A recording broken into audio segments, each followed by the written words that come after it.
na tukauliza wananchi wengi katika taifa la Kenya, mambo ya utenda kazi wetu iko aje?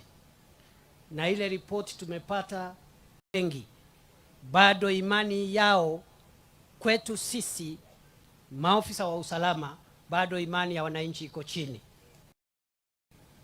Kwa hivyo hatuna budi, lazima tujizatiti kurejesha uhusiano mwema wa kati yetu na wananchi. And I want to call upon all security agents and public officials in our country, from every department, national administration, National Police Service, and all agencies of government.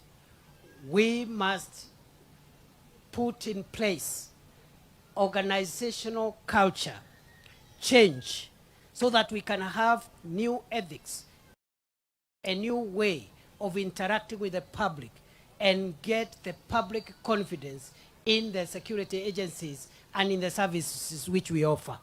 Nimesema hivi kwa kimombo ya kwamba sisi kama vikosi na idara za kiusalama na utawala wa nchi tumefanya utafiti na tumeona wananchi wengi imani yao kwetu iko chini kidogo, kwa sababu ya vile tunawaongelesha, vile tunawahudumia, vile tunashughulikia masuala yenu wakati mko na matatizo.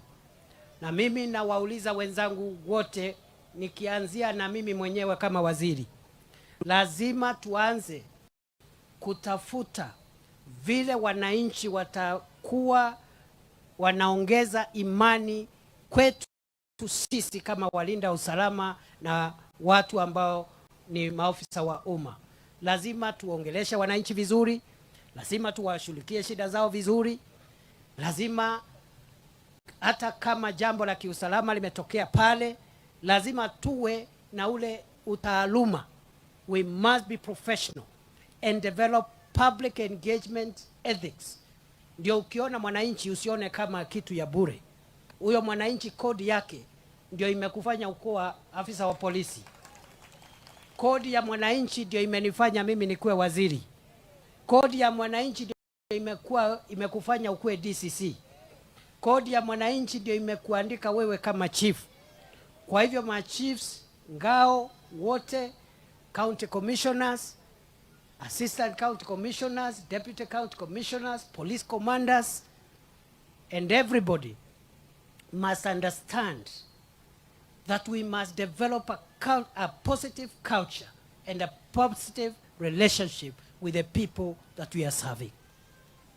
Na hatutakubali tena mambo ya zamani ya kudhulumu mwananchi.